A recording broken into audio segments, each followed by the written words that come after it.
यदि किसी विषय वस्तु का अध्ययन समग्रता में न किया जाए तो उसकी व्याख्या में त्रुटि की संभावना बनी रहती है। यदि इस बात को एक उदाहरण द्वारा समझा जाए तो विश्व के अधिकतम अर्थशास्त्रियों का यह मत था कि जैसे जैसे आर्थिक समृद्धि और आर्थिक विकास बढ़ता गया है, वैसे वैसे श्रम बल में महिलाओं की भागीदारी भी बढ़ती गई है। लेकिन अमेरिकी अर्थशास्त्री और हार्वर्ड यूनिवर्सिटी की प्रोफेसर क्लाउडिया गोल्डिन ने अपने शोध के माध्यम से यह सिद्ध कर दिया है कि आर्थिक समृद्धि और आर्थिक विकास में निरंतर वृद्धि के बावजूद भी श्रम बल में महिलाओं की भागीदारी सतत न होकर यू आकार का रहा है, या महिलाओं की श्रम बल में भागीदारी का मॉडल यू आकार का रहा है।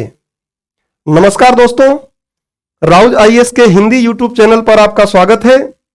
और आज का यह लेक्चर नोबल पुरस्कार 2023 के वीडियो श्रृंखला का 5वां भाग है, जो वर्ष 2023 के अर्थशास्त्र के नोबल पुरस्कार पर आधारित है। तो दोस्तों, आज के लेक्चर में हम क्या पढ़ेंगे, इस बात की रूपरेखा आगे बनाएं, संदर्भ को समझें। उससे पहले मैं एक बार फिर से पिछले लेक्चर में जैसा कि करता आ रहा हूं, वैसे ही सबसे पहले मैं आपको एक बार स्लाइड्स दिखाना चाहता हूं और उसके बाद एक समग्र रूप से इस बात को समझने का प्रयास करेंगे कि इस वर्ष का अर्थशास्त्र में जो नोबल पुरस्कार दिया गया है वो हमारे यूपीएससी परीक्षा में किस प्रकार से उपयोगी हो सकता है और उसको किस प्रकार से हम अपने प्रारंभिक परीक्षा, मुख्य परीक्षा के अलग अलग प्रश्न पत्र में शामिल कर सकते हैं। तो एक बार स्लाइड्स पर नजर डाल लेते हैं। पहले ध्यान से एक बार स्लाइड्स पर देख लेते हैं। देखिए, सबसे पहले मैंने ये जो तस्वीर लगाया है, ये पिक्चर में हर लेक्चर में ही लगाते आ रहा हूं। इसका कारण यह है कि आप जब नोबल पुरस्कार की वेबसाइट पर जाएंगे तो इन सारे तस्वीरों को देखेंगे, या जब आप अखबार पढ़ते हैं, न्यूज़पेपर पढ़ते हैं, तो उनमें भी ऐसे न्यूज़पेपर आपको ऐसे पिक्चर आपको तस्वीरें मिल जाएंगी। देखते हैं कि क्या है। तो संदर्भ देखेंगे, उसके बाद हम आगे बढ़ेंगे और देखेंगे कि लेक्चर की रूपरेखा क्या है। मैं पहले भी आपको बता चुका हूं कि लेक्चर की रूपरेखा को मैं बहुत व्यापक बिंदुवार नहीं बनाता हूं, क्योंकि वो बहुत ज्यादा हो जाएगा। एक संक्षिप्त तरीके से मैं रूपरेखा बना देता हूं कि आपको समझ में आ जाए कि इस लेक्चर में हम क्या क्या पढ़ेंगे। उसके बाद हम प्रारंभिक परीक्षा हेतु संभावित प्रश्न देखेंगे। उसके बाद मुख्य परीक्षा के लिए एक संभावित प्रश्न मैंने बनाया है, उसका उत्तर भी आप इस लेक्चर के बाद आसानी से दे पाएंगे। और ये वर्ष 2023 के मुख्य परीक्षा में प्रश्न आया है। हम देखेंगे कि इस प्रश्न के लिए भी हमको कई ऐसे बिंदु मिल जाएंगे जिनको हम इस प्रश्न के उत्तर में शामिल कर सकते हैं। उसके बाद हम शोध की बात करेंगे कि क्लाउडिया गोल्डिन जी किस प्रकार शोध की हैं, इस पिक्चर का मतलब क्या है ये देखेंगे। फिर उनके शोध को बिंदुवार हम समझेंगे, किस प्रकार से उन्होंने अपने शोध को आगे बढ़ाया है। उसके बाद फिर इस यू आकार का मॉडल जो मैंने आपको पहले बोला, इस यू आकार के मॉडल को भी समझने का प्रयास करेंगे कि आखिर में यू आकार का मॉडल ये है क्या। उसके बाद उनके शोध को ही आगे बढ़ाएंगे हम लोग, और शोध को आगे बढ़ाते हुए फिर हम थोड़ा सा इस बात को, ये देखिए इस पिक्चर का मतलब भी हम समझेंगे। उसके बाद शोध के महत्व को देखेंगे कि क्या इनके शोध का महत्व है, हमारी परीक्षा के लिए भी किस तरीके से इसको हम उपयोगी बना सकते हैं।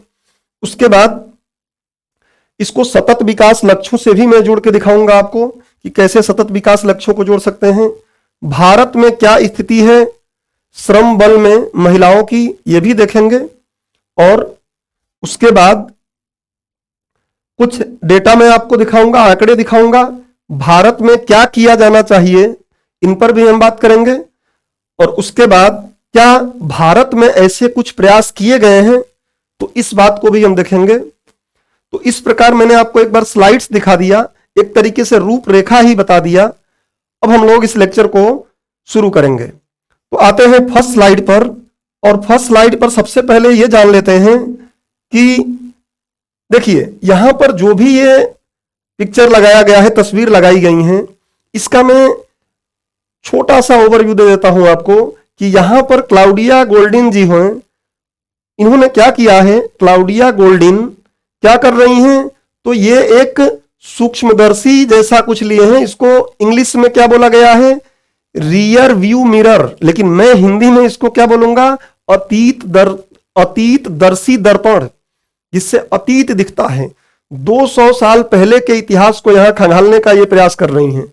जब खंगालती हैं तो उनको पता चलता है कि महिलाओं की भागीदारी पहले ज्यादा थी, धीरे धीरे जैसे जैसे कृषि से हम औद्योगिक क्रांति हुई, औद्योगिकरण हुआ, वैसे वैसे महिलाओं की भागीदारी क्या होने लगी, कम होने लगी।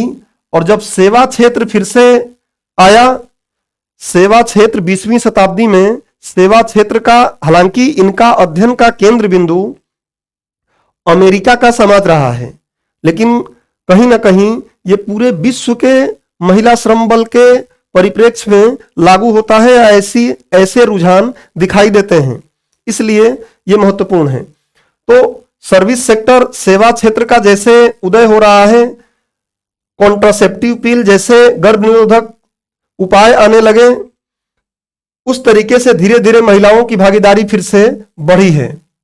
जो क्लाउडिया गोल्डिन के पहले मत था, वो मत समग्र अध्ययन पर नहीं था, यहीं तक था, यहां से देखा जा रहा था। पहले यहां से देखते थे तो लगता था कि सतत रूप से बढ़ा है, लेकिन क्लाउडिया गोल्डिन जी ने क्या किया है, पूरा 200 सालों का इतिहास पढ़ के बताया है कि सतत रूप से नहीं बढ़ा है, बल्कि ये क्या हुआ है, पहले गिरा है। देखिए कृषि अर्थव्यवस्था से जैसे जैसे औद्योगिक क्रांति, औद्योगिकरण और इस पर आए हैं हम, औद्योगिकरण पर, वैसे वैसे ये कम हुई है, और फिर सेवा क्षेत्र के आने के बाद क्रमशः धीरे धीरे ये बढ़ी है। समझेंगे इसको, अभी तो मैंने आपको सिर्फ एक ओवरव्यू दे दिया है।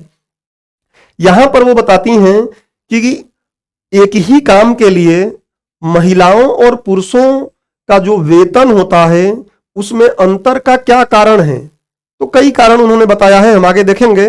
लेकिन यहां पर उन्होंने बताया है कि जब महिला अविवाहित रहती है, देखिए अविवाहित महिला है, ये पुरुष है, तो जब महिला अविवाहित रहती है तो उस समय पुरुष और महिला का जो वेतन रहता है, जो वेतन दोनों का है वो क्या रहेगा, समान रहता है, लगभग समान या समान रहता है। जैसे ही महिला प्रेग्नेंट होती है तो वहां पर धीरे धीरे देखिए पिछड़ गई है, थोड़ा कम होने की प्रवृत्ति दिखाई देने लगती है।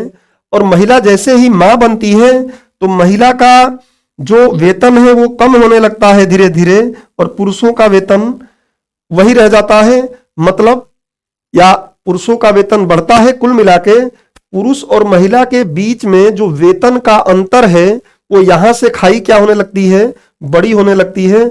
इस बारे में ये बताई हैं इस ग्राफ से, आगे पढ़ेंगे इस चित्र के माध्यम से।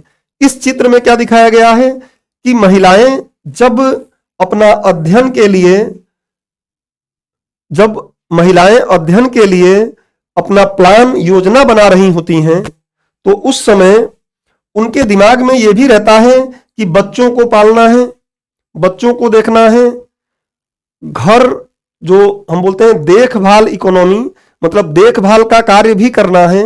और इसलिए वो ऐसे कैरियर या ऐसे रोजगार का चुनाव करती हैं, या इस प्रकार के अपने पढ़ाई को चुनती हैं, ऐसे क्षेत्र में ले जाती हैं अपने आप को कि वो दोनों काम कर सकें, अर्थात मां की भूमिका भी निभा सकें और उसके साथ साथ अगर रोजगार भी कर सकें तो बेहतर है। तो इसके माध्यम से ये बात बताई है वो, और हम देखेंगे। तो ये मैंने आपको पहले बता दिया। अब ये कॉन्टेक्स्ट वही है कि नोबेल पुरस्कार जो है अर्थशास्त्र में किसको मिला है, क्लाउडिया गोल्डिन जी को। अब क्लाउडिया गोल्डिन जो है ये इनको नोबेल अर्थशास्त्र का नोबेल पुरस्कार प्राप्त करने वाली तीसरी महिला हैं। ये केवल तीसरी ऐसी महिला हैं जिनको अर्थशास्त्र का नोबेल पुरस्कार मिला है।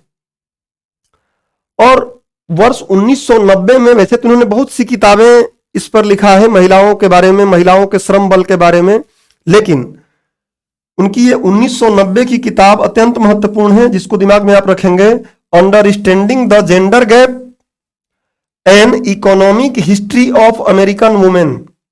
मतलब महिला और पुरुष के वेतन अंतर को समझना, और किस कंटेक्स्ट में इन्होंने बात किया है, किस संदर्भ में बात किया है, तो वो अमेरिकी जो महिलाएं हैं उनके बारे में बात किया है। तो इनके किताब का नाम है, इसलिए हमने जैसा किताब का नाम है वैसा ही देवनागरी में यहां लिख दिया। तो ये तो क्लाउडिया गोल्डिन जी का तस्वीर है जो नोबेल पर लगा है।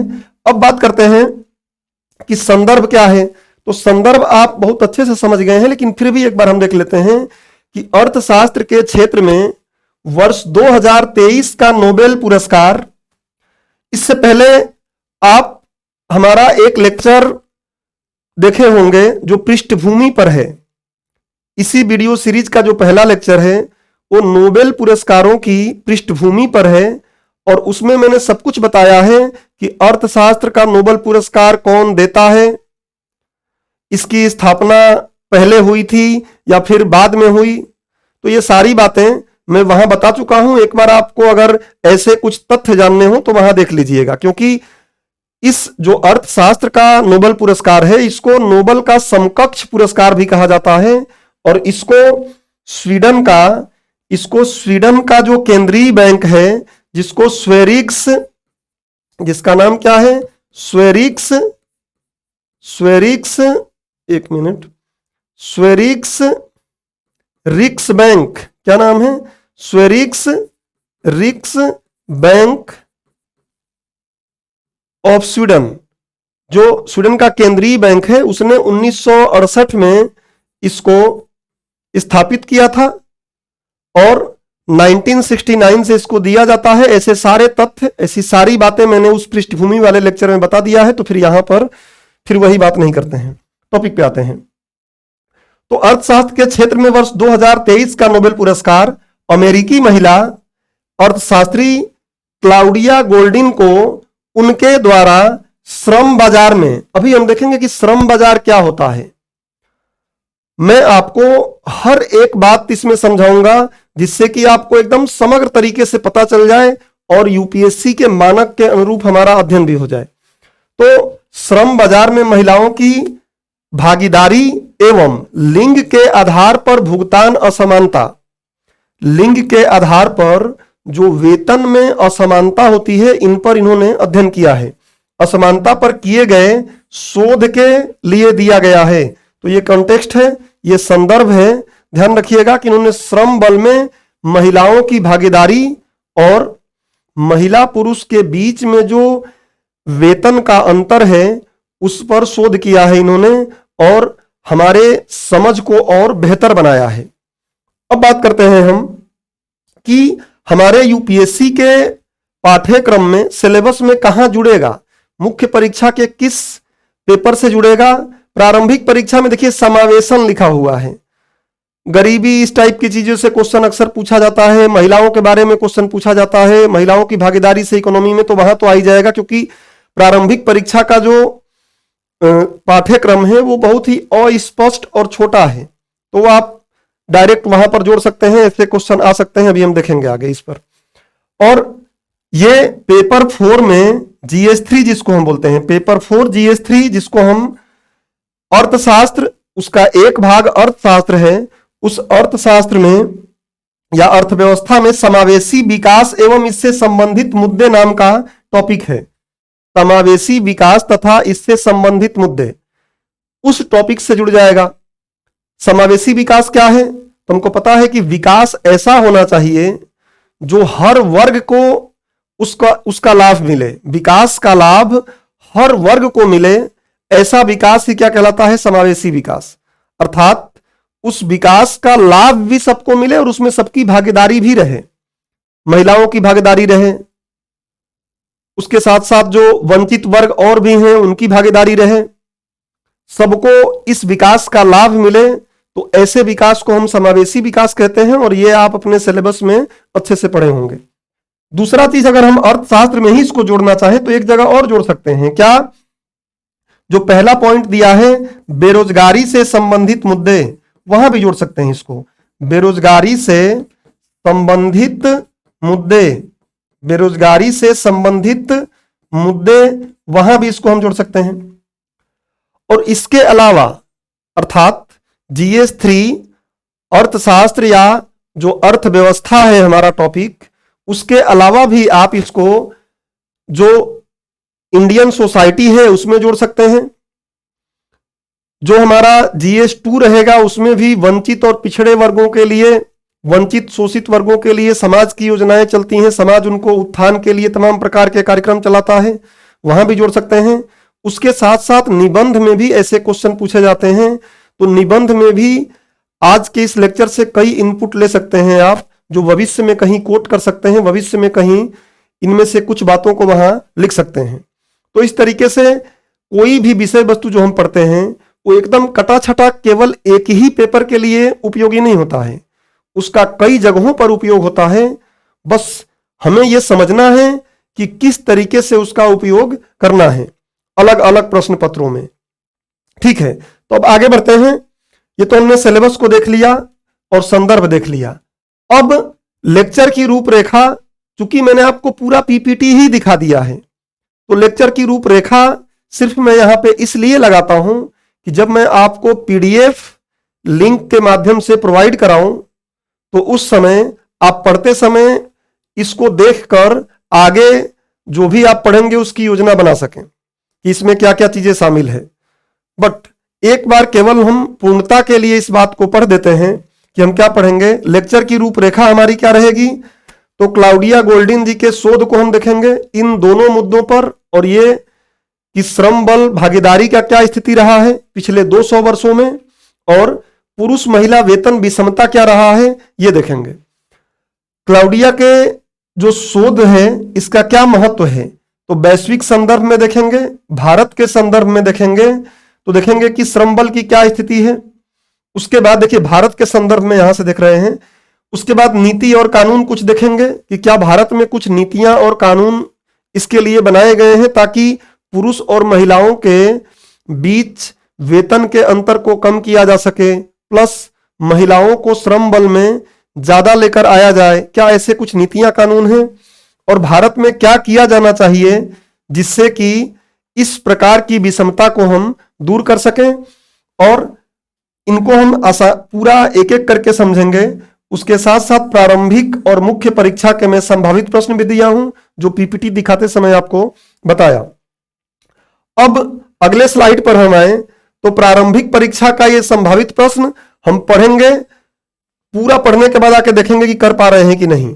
वैसे ही मुख्य परीक्षा के प्रश्न को भी आके देखेंगे, या आप पढ़ भी लीजिए पॉज करके कि क्या इस लेक्चर के बाद आप इसका उत्तर सही तरीके से दे पा रहे हैं या नहीं दे पा रहे हैं, तो हम लास्ट में इस पर एक बार आएंगे। उसके बाद अब आते हैं कि क्लाउडिया गोल्डिन का शोध। मैं यहां पर क्लाउडिया गोल्डिन जी के शोध को समझाना शुरू करूं उससे पहले मैं चाहूंगा कि आपको मैं कुछ महत्वपूर्ण परिभाषाओं के बारे में यहां पर समझा दूं जो इस शोध में बार बार आएंगी, और वहां अगर आपकी समझ उतनी विस्तृत नहीं है तो फिर इस लेक्चर का सही सही फायदा आप नहीं उठा पाएंगे। इसलिए कुछ परिभाषाएं पहले कर लेते हैं और उसके बाद फिर हम आगे की बात करेंगे। देखिए, सबसे पहले मैं बात करूंगा कि श्रमशील जनसंख्या क्या होती है। श्रमशील जनसंख्या, अब हिंदी में इसको श्रमशील जनसंख्या बोल रहा हूं मैं, इंग्लिश में इसको हम क्या बोलते हैं, वर्किंग एज पॉपुलेशन। और मेरी मजबूरी है कि मैं आपको ये बात बोलते चलूं क्योंकि कई जगहों पर इंग्लिश वाला शब्द ही यूज किया जाता है तो आपको समझ में बातें नहीं आती हैं, तो मैं दोनों यूज कर रहा हूं कि वर्किंग एज पॉपुलेशन क्या है, वर्किंग एज पॉपुलेशन का मतलब क्या है, इसी को कई बार लोग वैप बोलते हैं, वैप। तो श्रमशील जनसंख्या मतलब क्या होता है समझिए, कि किसी भी देश के वे लोग जो कार्य करने हेतु उपलब्ध हो सकते हैं, उपलब्ध होते हैं नहीं, ध्यान रखिएगा, उपलब्ध हो सकते हैं। उपलब्ध होते हैं बोलेंगे तो बात थोड़ी सी अलग जगह चली जाएगी। मैं बोल रहा हूं कि उपलब्ध हो सकते हैं। अब इसमें कई जगहों पे अलग अलग बातें हैं, मैं आपको सब बता देता हूं कि वैश्विक संदर्भ में क्या होता है समझिए। जो वैश्विक संदर्भ अगर आप देखने की कोशिश करेंगे तो वैश्विक संदर्भ में बात की जाती है कि 15 वर्ष से लेकर 64 वर्ष तक के लोग किसमें शामिल होंगे, तो श्रमशील जनसंख्या में होंगे। मतलब 15 साल जिसका पूरा हो गया वो प्रवेशित हो गया है किसमें, श्रमशील जनसंख्या में, और 64 वर्ष पूरा हो गया मतलब उस श्रमशील जनसंख्या से क्या हो गया है, बाहर हो गया है। तो वैश्विक संदर्भ में अक्सर ये परिभाषा लिया जाता है श्रमशील जनसंख्या का, ध्यान रखिएगा। अच्छा, पहले श्रमशील जनसंख्या समझ लेते हैं, फिर दूसरा शब्द समझेंगे। अब भारत में अगर हम देखें तो भारत में दो तरीके से बातों को समझना है आपको। एक तो कई जगहों पर किताबें या कुछ डॉक्यूमेंट्स ये लिखते हैं कि 15 से 59 यहां पर लिखते हैं वर्ष, मतलब चाहे वो स्त्री हो या पुरुष हो, अगर वो 15 से 59 वर्ष के आयु वर्ग का है तो वो श्रमशील जनसंख्या में शामिल होगा। लेकिन हमारे कई सरकारी जो दस्तावेज हैं उसमें खासकर जो आवधिक सर्वेक्षण होता है जिसको PLFS बोलते हैं, इस पर भी हम लोग आगे एक वीडियो बनाएंगे, देखेंगे कि क्या चीजें हैं। तो क्योंकि इसका अभी हाल ही में रिपोर्ट आया है, तो PLFS जिसको इंग्लिश में बोलते हैं पीरियोडिक लेबर फोर्स सर्वे, और हिंदी में बोलते हैं आवधिक श्रम सर्वेक्षण, आवधिक श्रम बल सर्वेक्षण। तो देखिए क्या होगा, भागीदारी सर्वेक्षण। तो इसमें क्या बोलता है कि वो बोलता है 15 वर्ष से अधिक, क्या बोलता है, 15 वर्ष से अधिक। इसमें वो कहीं नहीं लिखता है कि 15 से 59 वर्ष के लोग ही श्रमशील जनसंख्या है। इसमें वो बोलता है कि 15 वर्ष से अधिक, मतलब प्रवेश श्रम बल में प्रवेश करने के लिए तो बता दिया उसने कि 15 वर्ष में प्रवेश कर गए आप, लेकिन निकलेंगे कब ये उसने तय नहीं किया है। तो ये बात आपको दिमाग में रखना है कि श्रमशील जनसंख्या मतलब क्या होती है, किसी देश के वे लोग या वे जनसंख्या का वह भाग जो कार्य करने हेतु उपलब्ध हो सकते हैं। और वैश्विक संदर्भ में 15 से 64 वर्ष के लोगों को, आयु वर्ग के लोगों को श्रमशील जनसंख्या माना जाता है।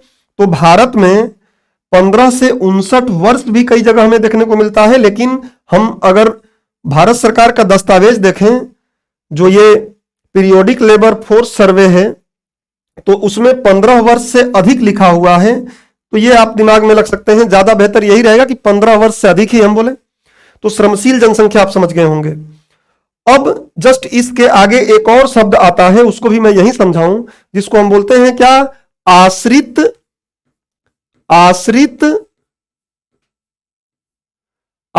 जनसंख्या या आश्रित आयु जनसंख्या बोल सकते हैं।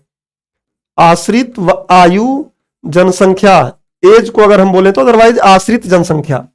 इसको हम बोल देते हैं क्या इंग्लिश में, dependent aged population, DAP, dependent aged population, dab.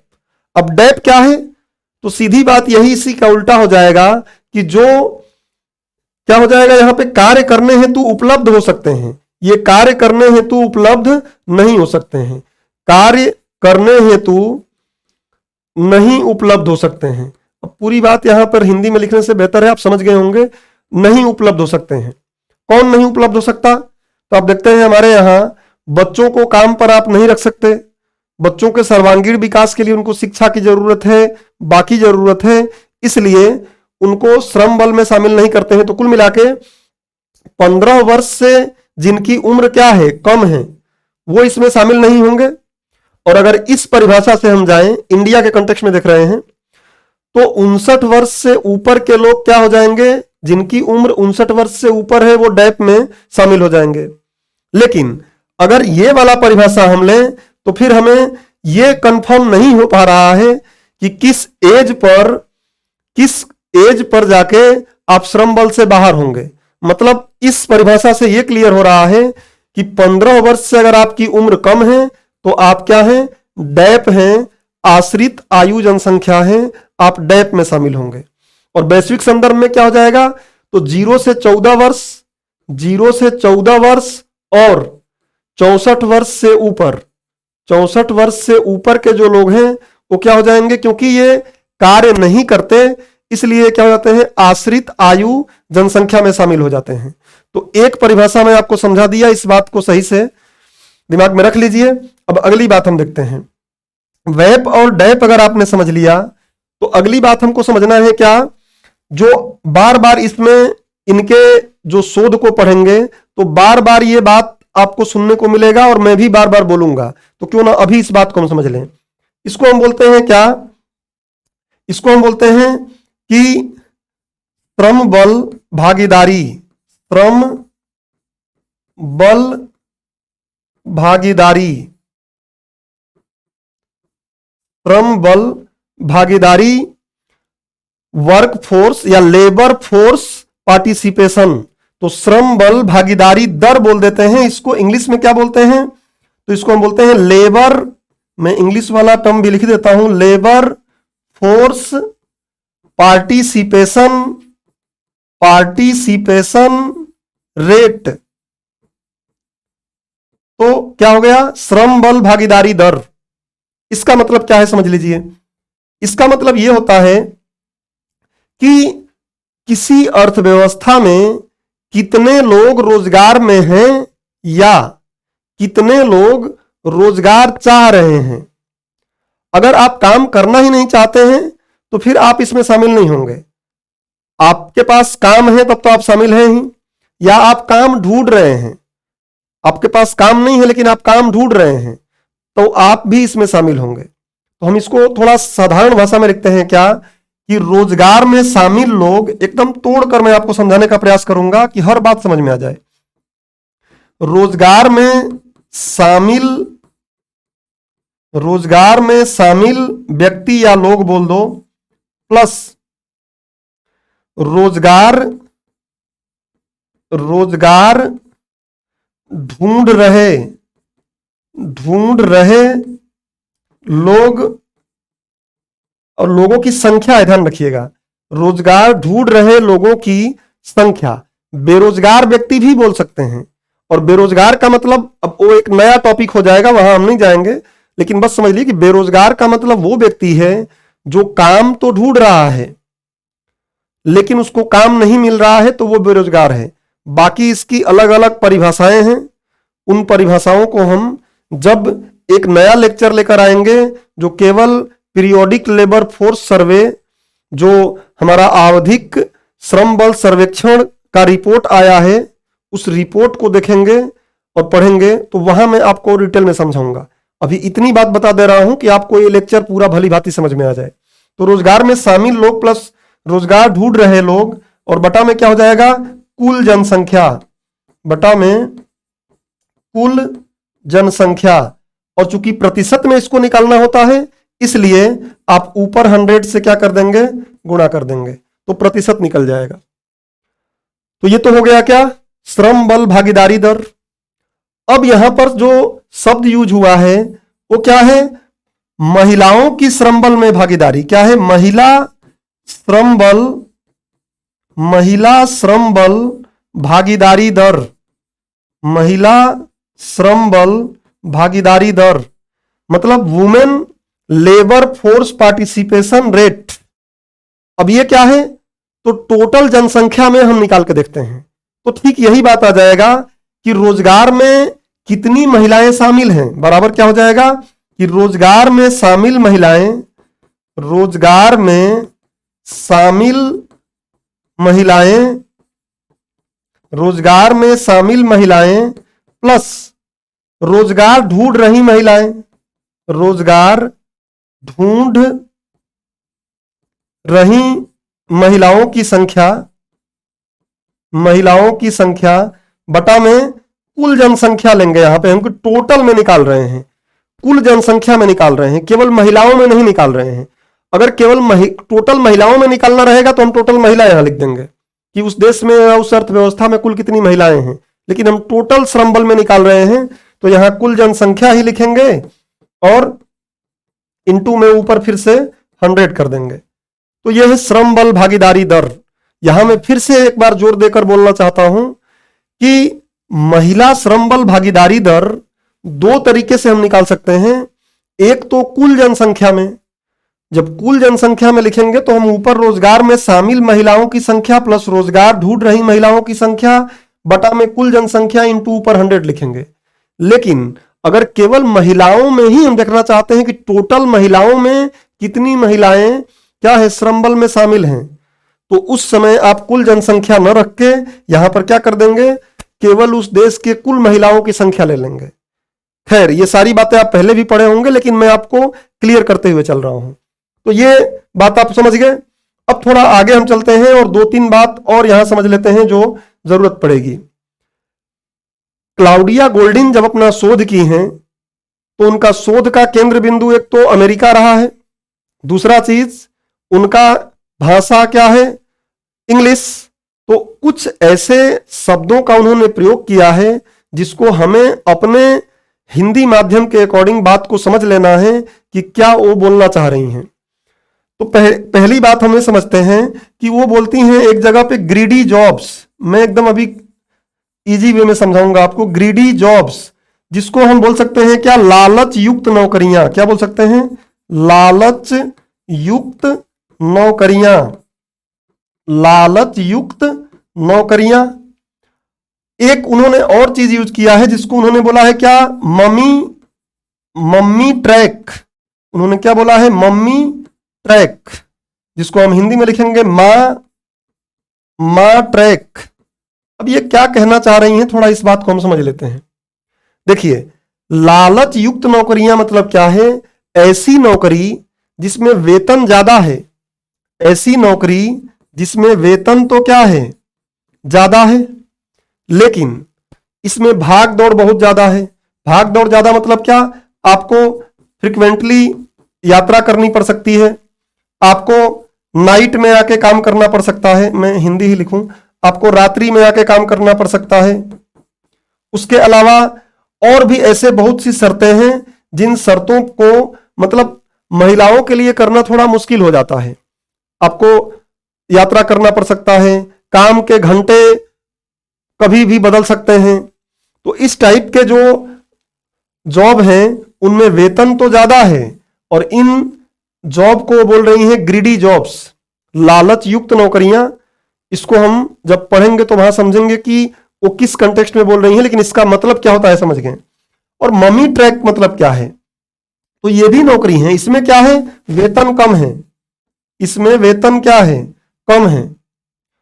महिलाएं ऐसे नौकरी को इसलिए चुनती हैं ताकि वेतन भले ही कम मिले लेकिन वो मां के रूप में या मां का दायित्व निभा सकें, क्योंकि इसमें काम की शर्तें आसान रहती हैं और इसलिए वो मां का दायित्व भी निभा सकती हैं, साथ साथ क्या कर सकती हैं, नौकरी भी कर सकती हैं। तो ऐसे नौकरियों को उन्होंने बोला है मम्मी ट्रैक, या महिलाएं मम्मी ट्रैक का पालन करती हैं, अर्थात वो मां के दायित्व को निभाते हुए जो नौकरी किया जा सके वैसी नौकरियों को ढूंढने का प्रयास करती हैं।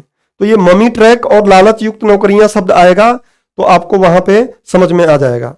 अब हम लोग, अच्छा एक बात और यहां पे समझ लीजिए, हालांकि मैंने उसको आगे कवर किया है, वो क्या है, विवाह बार। वो क्या शब्द है, विवाह बार। अब उन्होंने ऐसा ही यूज किया है शब्द, तो हम उसको इसी वे में समझ लेते हैं कि इसका मतलब क्या है। देखिए, विवाह बार मतलब वो क्या बताना चाहती हैं, विवाह बार मतलब वो बोल रही हैं कि महिलाओं का जैसे ही शादी हो जाता है तो उनको नौकरी से हटा दिया जाता है। उनको नौकरी से हटाना ये एक प्रथा है। उन्होंने विवाह बार को एक प्रथा के रूप में लिया है कि विवाह एक बाधा के रूप में आ रही है, जिसने एक प्रथा को जन्म दिया है कि जैसे ही महिला की नौकरी लगती है तो उसको जैसे ही महिला का विवाह होता है तो उसको नौकरी से हटा दिया जाता है और साथ ही उसको नई नौकरियों में रखा नहीं जाता है। नई कोई नौकरी है तो वहां पर नई नौकरी में रखने से लोग क्या करते हैं, बचते हैं। तो इस बात को उन्होंने क्या बोला है, विवाह बार। विवाह बार क्या है, एक मैरिज बार्स बोली इंग्लिश में, वो एक प्रथा है जिसके माध्यम से या जिसके कारण नौकरी से महिलाओं को हटा दिया जाता है विवाह के पश्चात और उनको नई नौकरियों में रखने से कतराते हैं लोग। तो इन बातों को अगर आप समझ गए तो हमने एक बेस बना लिया, एक फाउंडेशन बना लिया। अब इस लेक्चर को बहुत आसानी से हम पढ़ सकते हैं। चलिए अब हम देखते हैं कि क्या है। सबसे पहले हम आते हैं कि इनका शोध क्या रहा है। देखिए क्लाउडिया गोल्डिन का शोध, अब हम लोग बहुत भली भांति बातों को समझ पाएंगे। क्लाउडिया गोल्डिन ने अमेरिका के समाज पर आधारित विगत 200 वर्षों के, कई बार मैं आपको बोल दिया, 200 वर्षों के इतिहास का अध्ययन करते हुए श्रम बल में महिलाओं की भागीदारी की प्रवृत्ति, श्रम बल में महिलाओं की भागीदारी किस प्रकार बढ़ी है इसकी बात करेंगी। वो वही यू आकार का मॉडल बताएंगी। प्रवृत्ति तथा पुरुष महिला वेतन असमानता से संबंधित कई ऐसे बिंदुओं को उजागर किया है जो वर्तमान परिदृश्य में श्रम बाजार में महिलाओं की भागीदारी की स्थिति तथा पुरुष महिला वेतन विषमता को समझने में मदद करता है। मतलब इस विषय वस्तु पर जो अब तक हमारा ज्ञान था उस ज्ञान को इन्होंने और क्या कर दिया है, समृद्ध कर दिया है, उस ज्ञान को और भी बेहतर बनाया है। अब ये मैंने आपको समझा दिया, तो अब आगे हम सीधे इस तस्वीर का मतलब समझते हैं। इस तस्वीर से आप क्या समझ सकते हैं, जो मैंने शुरू में बताया कि अधिकतम अर्थशास्त्रियों का मत यह था कि आर्थिक समृद्धि और आर्थिक विकास, अब ये दोनों पदों का मतलब भी अलग अलग होता है, दोनों शब्द अलग अलग है जो आप अपने इकोनॉमी के लेक्चर में पढ़े होंगे, अदरवाइज आने वाले समय में हम किसी लेक्चर में इसको देखेंगे। तो आर्थिक समृद्धि और आर्थिक विकास जैसे जैसे होता गया है वैसे वैसे महिलाओं का श्रम बल में भागीदारी बढ़ती गई है, ये अधिकतम अर्थशास्त्री मानते थे। लेकिन इन्होंने क्या किया, इसी बात को जांचने परखने के लिए रियर व्यू मिरर का उपयोग किया और ये सारे दस्तावेजों को खंगाला। ये तो एक सिंबल है, संकेत है। इन्होंने क्या किया, अतीत दर्शी दर्पण लगाया। अतीत दर्शी, पीछे देखेंगे, अतीत दर्शी दर्पण का प्रयोग किया और इस दर्पण से देखकर जो कुछ भी और क्लियर हो सकता है उन सभी बातों को उन्होंने स्पष्ट किया है। क्या किया है देखिए, क्लाउडिया गोल्डिन 2 बार अतीत दर्शी दर्पण में देखकर इतिहास को समझने का प्रयास करती हैं। अब आप बोलेंगे 2 बार क्यों, क्योंकि नोबेल पुरस्कार का जो पूरा लेख प्रकाशित हुआ है वेबसाइट पर, वहां से मैंने पढ़ा और ये सारी बातों को समझा कि 2 बार झांकती हैं वो। पहली बार तो वो देखती हैं कि महिला श्रमबल भागीदारी को समझने हेतु पहली बार जाती हैं और उसमें देखती हैं ये सारी बातें कि यू आकार का वक्र मिल रहा है, विवाह एक रोजगार के लिए बाधा उत्पन्न हो रहा है, अपेक्षाओं की भूमिका वो आगे हम समझेंगे, गर्भ निरोधक गोलियों की भूमिका, ये सब समझ ली हैं। उसके बाद उनको दिमाग में ख्याल आता है कि महिला और पुरुष के वेतन में अंतर भी तो है, इसका क्या कारण है। तो अपने अतीत दर्शी दर्पण को फिर पकड़ती हैं और फिर एक बार देखती हैं तो उनको दिखता है, किस लिए देखती हैं, तो पुरुष महिला वेतन विषमता को समझने के लिए देखती हैं। क्या मिलता है उनको, तो नियोक्ताओं को ऐसे कर्मियों की चाहत जो दीर्घकालीन तथा निर्बाध रूप से कार्य कर सकें। नियोक्ता जो कार्य देता है लोगों को, वो हमेशा ऐसे लोगों को नियुक्त करना चाहता है, ऐसे लोगों को कार्य देना चाहता है जो क्या करे, दीर्घकालीन लंबे समय तक काम करे और निर्बाध रूप से कार्य करे। ऐसा नहीं कि बीच में, जैसे मान लीजिए प्रेगनेंसी का दौर आ गया तो महिला छुट्टी ले ले, उसके अलावा मैरिज हो गया तो कुछ अन्य कारणों से छुट्टी ले ले। तो ऐसे निर्बाध, उनको बाधा नहीं चाहिए कार्य में, निर्बाध रूप से कार्य कर सके, ऐसे लोगों की जरूरत थी। और पितृत्व और मातृत्व का प्रभाव भी उन्होंने देखा। अब ये चीजें क्या है, यहां से हम एक एक करके समझेंगे, फिर भारतीय संदर्भ में आएंगे। चलिए, पहली बात को हम समझेंगे। पहले कौन सी बात समझेंगे हम? ये वाली बात समझेंगे कि महिला श्रम बल भागीदारी को समझने के लिए क्या क्या चीजें उन्होंने देखा और क्या उसकी व्याख्या किया इन्होंने। देखिए, सबसे पहले महिलाओं की श्रम बल में भागीदारी के लिए उन्होंने देखा कि जब उन्होंने पहले यह देखा कि औद्योगिकरण जब हुआ तो महिलाओं के लिए घर से काम करना क्या हो गया? कठिन हो गया। घर से बाहर कार्य करने के लिए जाना कठिन हो गया। महिलाएं घर से बाहर इसलिए नहीं जाती क्योंकि उनको और भी देखभाल वाले बहुत से कार्य करने हैं। जो इस बार के अर्थशास्त्र के पेपर में या भारतीय अर्थव्यवस्था के पेपर में आया, क्या आया था कि देखभाल अर्थव्यवस्था को किस प्रकार से मुद्रीकृत अर्थव्यवस्था में बदला जाए। तो देखभाल के लिए वो हमेशा घर के पास रहना चाहती हैं और इसलिए उनको घर से बाहर जाना कठिन हो गया। प्लस समाज में कई ऐसी प्रवृत्तियां भी हैं कि महिलाओं को बाहर कार्य करने के लिए नहीं जाने दिया जाता है। तो औद्योगिकरण में उन्होंने देखा कि महिलाओं को घर से कार्य करना कठिन हुआ, घर से बाहर जाना कठिन हुआ। तो क्यों? अब कोई पूछा, इन्होंने सोचा कि आखिर में ऐसा क्यों किया गया, तो इन्होंने ढूंढने का प्रयास किया गया। उसका एक उत्तर इनको मिला क्या कि परिवार एवं कार्य के बीच संतुलन बनाने में असमर्थ, परिवार और कार्य के बीच में संतुलन बनाने में असमर्थ रही और इसलिए ये औद्योगिकरण अर्थात जो औद्योगिक क्रांति हुई, औद्योगिक क्रांति आपको पता है कि अक्सर 1850 सन को माना जाता है कि यहां से औद्योगिक क्रांति अपने चरम पर शुरू हुई।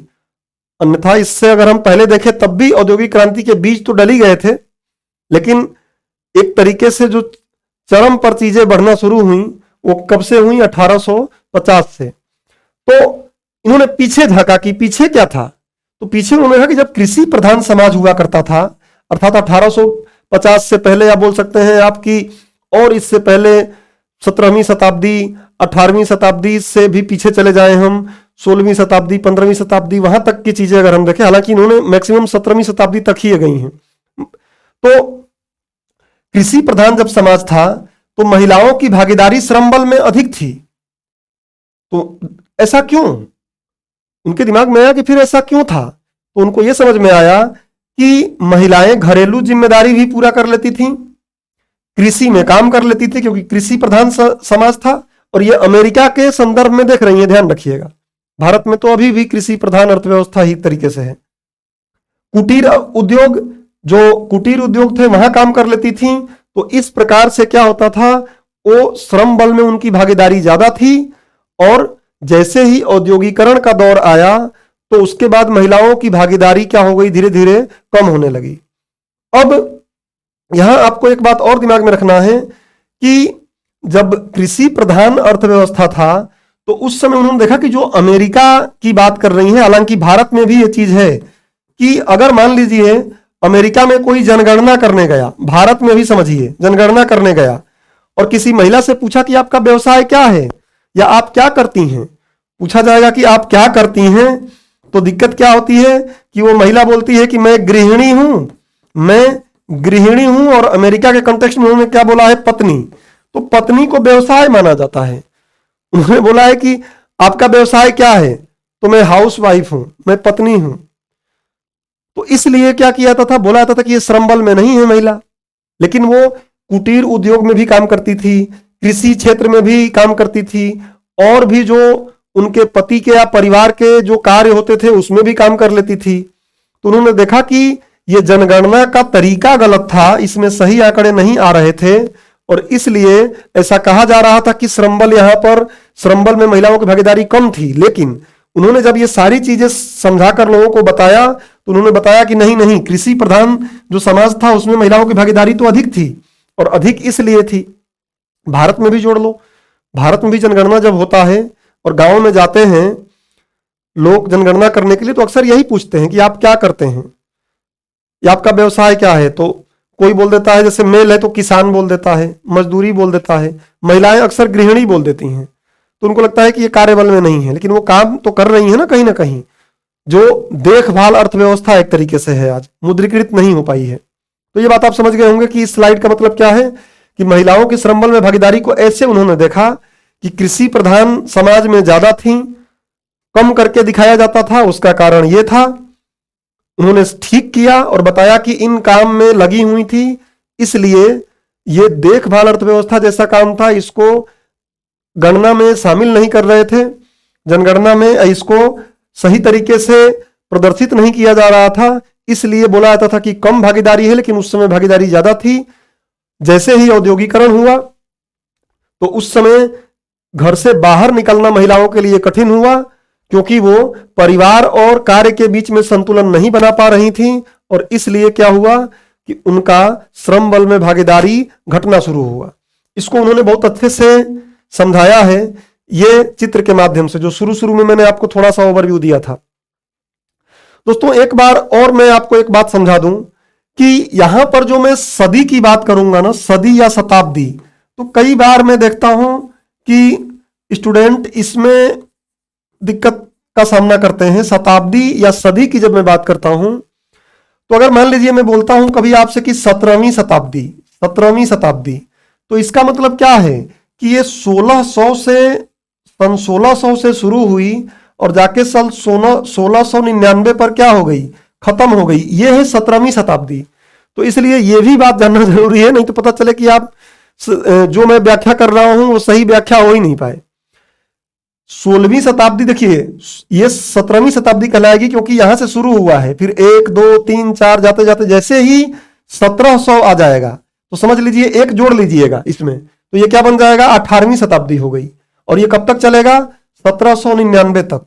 तो ये क्या हो जाएगा, 18वीं शताब्दी, ध्यान रखिएगा। और ऐसे ही अगर जैसे ही यहां पर क्या आ जाए, 1800 आ जाए, तो समझ लीजिए कि कौन सी शताब्दी शुरू हो गई है, 19वीं शताब्दी शुरू हो गई, 1899 तक चलेगी।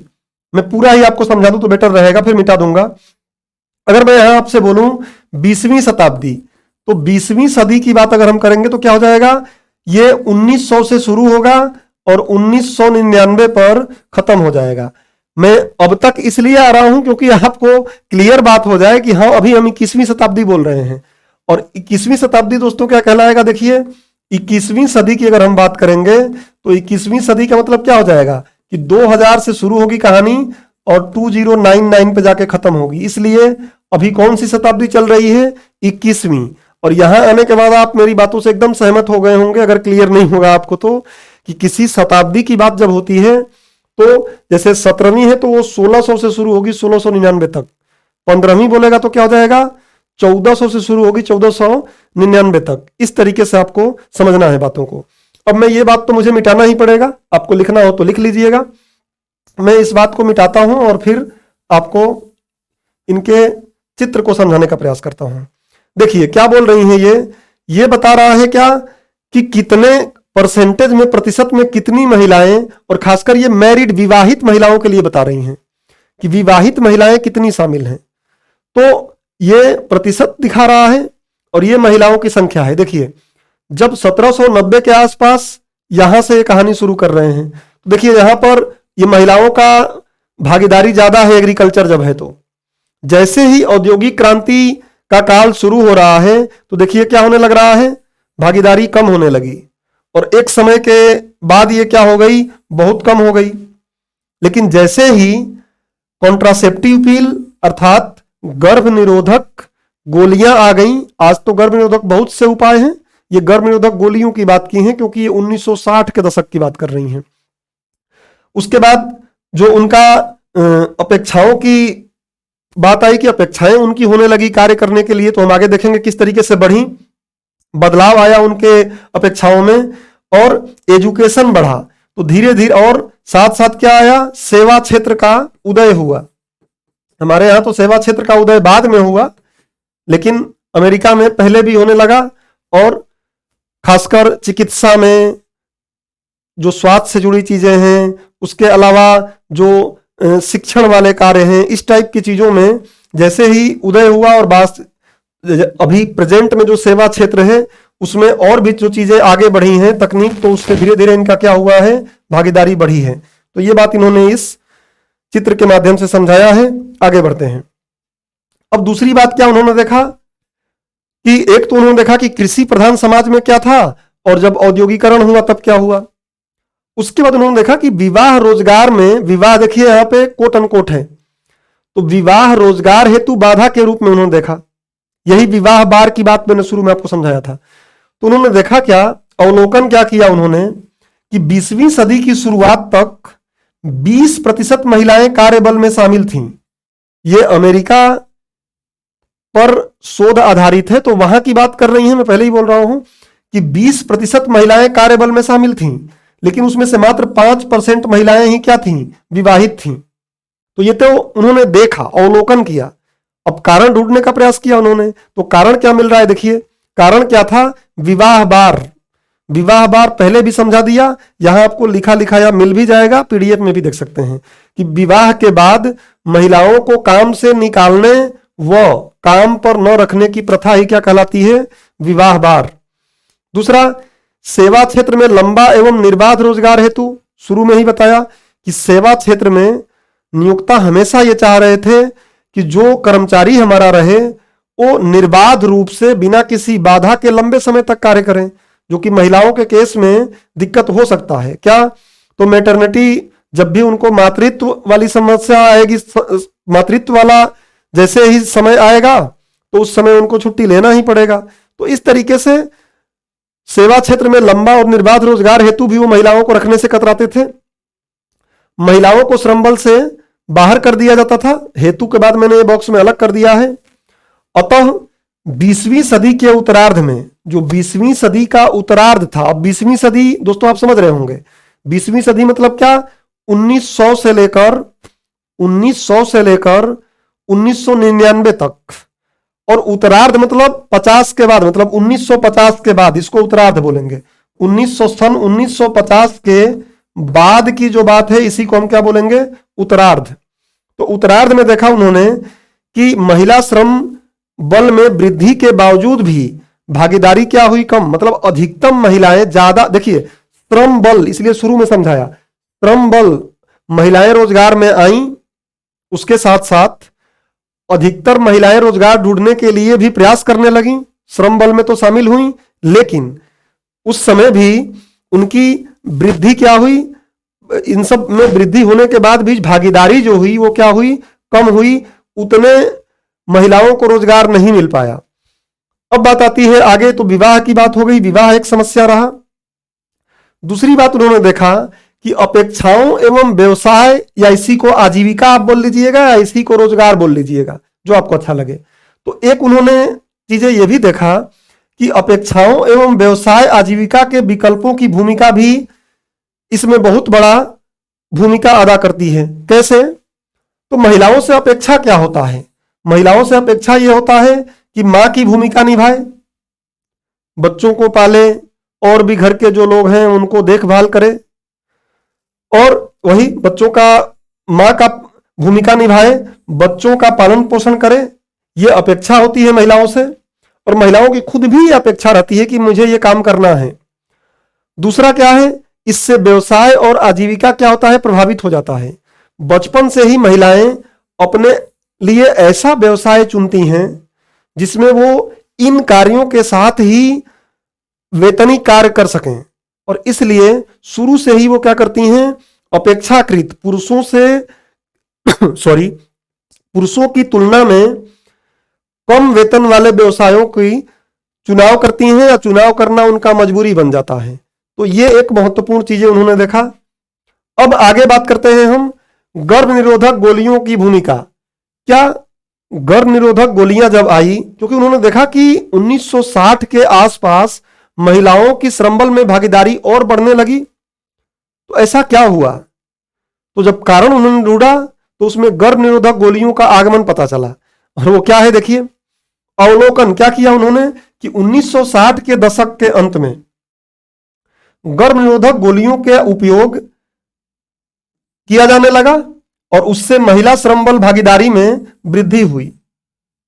कारण क्या था, तो जैसे ही ये गर्भ निरोधक गोलियां आईं तो महिलाएं प्रसव पर नियंत्रण कर लीं, अर्थात बच्चे का जन्म में अपने हिसाब से उनको सोचने लगी कि चलो बच्चे का जन्म मुझे अभी नहीं देना है, अभी मुझे अपने व्यवसाय या अपने रोजगार पर ध्यान देना है, तो प्रसव पर नियंत्रण हो गया उससे।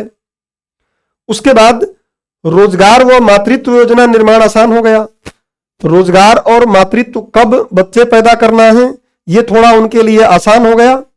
उसके बाद जब ऐसा हुआ तो उनकी पढ़ाई के लिए, जिसमें पढ़ने में वो पहले कम समय लगा रही थी, अब उनके पढ़ाई का समय भी बढ़ा, अर्थात जो ज्यादा समय काल तक की पढ़ाई होती है वैसी पढ़ाइयां करने लगी, कानून का अध्ययन करने लगी, अर्थशास्त्र का, चिकित्सा का इत्यादि जैसे विषयों का अध्ययन करने लगी। और जब ऐसे विषयों का अध्ययन करने लगी तो इनको इस प्रकार के अर्थात सेवा क्षेत्र में रोजगार मिलना आसान होने लगा। तो ये गर्भ निरोधक गोली का बहुत ही प्रभाव रहा महिलाओं के श्रम बल में भागीदारी हेतु। और उस समय गर्भ निरोधक गोलियों की बात हो रही थी, आज तो गर्भ निरोधक उपाय बहुत से हैं, कंडोम से लेकर और भी बहुत कुछ चीजें हैं जो आपने स्वास्थ्य वाले, जो आप स्वास्थ्य से संबंधित कुछ टॉपिक पढ़ते हैं, लेक्चर पढ़ते हैं, तो वहां आपको पढ़ना भी पड़ता है। भारत सरकार भी बहुत पहले से ऐसी नीतियां और गर्भ निरोधक जो भी उपाय हैं उनको प्रोत्साहित करने का प्रयास करती रही है और करती है। अब बात करते हैं आगे कि एक चीज उन्होंने और देखा, और ये पूरे विश्व में देखने को मिलता है, केवल अमेरिका के कंटेक्स्ट में उन्होंने अपनी स्टडी किया है, शोध किया है, लेकिन यह हर जगह देखने को मिलता है कि महिला अभ्यर्थियों की नियुक्ति में पक्षपात भी होता है।